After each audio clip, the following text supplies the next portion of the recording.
The philosophical foundation of human rights is in the Bible's teachings of natural law. The prophets of the Hebrew Bible repeatedly admonish the people to practice justice, charity, and social responsibility. H.A. Lockton writes that the Poverty and Justice Bible, the Bible Society, UK, 2008, claims there are more than 2,000 verses in the Bible dealing with the justice issues of rich-poor relations, exploitation and oppression.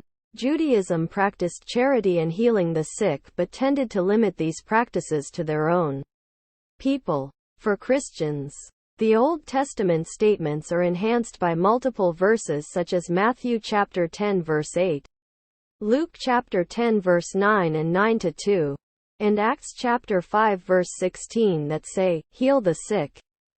Authors Vern and Bonnie Bullough write in The Care of the Sick, the emergence of modern nursing, that this is seen as an aspect of following Jesus' example, since so much of his public ministry focused on healing. In the process of following this command, monasticism in the 3rd century transformed healthcare. This produced the first hospital for the poor in Caesarea in the 4th century. The monastic healthcare system was innovative in its methods, allowing the sick to remain within the monastery as a special class afforded special benefits. It destigmatized illness, legitimized the deviance from the norm that sickness includes, and formed the basis for future modern concepts of public health care. The biblical practices of feeding and clothing the poor, visiting prisoners, supporting widows and orphan children have had sweeping impact.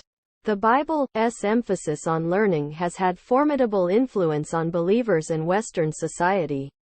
For centuries after the fall of the Western Roman Empire, all schools in Europe were Bible-based church schools, and outside of monastic settlements, almost no one had the ability to read or write. These schools eventually led to the West's first universities, created by the Church in the Middle Ages, which have spread around the world in the modern day. Protestant reformers wanted all members of the Church to be able to read the Bible, so compulsory education for both boys and girls was introduced. Translations of the Bible into local vernacular languages have supported the development of national literatures and the invention of alphabets. Biblical teachings on sexual morality changed the Roman Empire, the millennium that followed, and have continued to influence society. Rome's concept of sexual morality was centered on social and political status, power, and social reproduction, the transmission of social inequality to the next generation.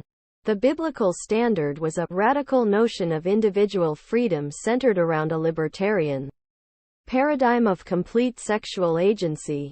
U210, U238, U200. A classicist, Kyle Harper, describes the change biblical teaching evoked as a revolution in the rules of behavior, but also in the very image of the human being.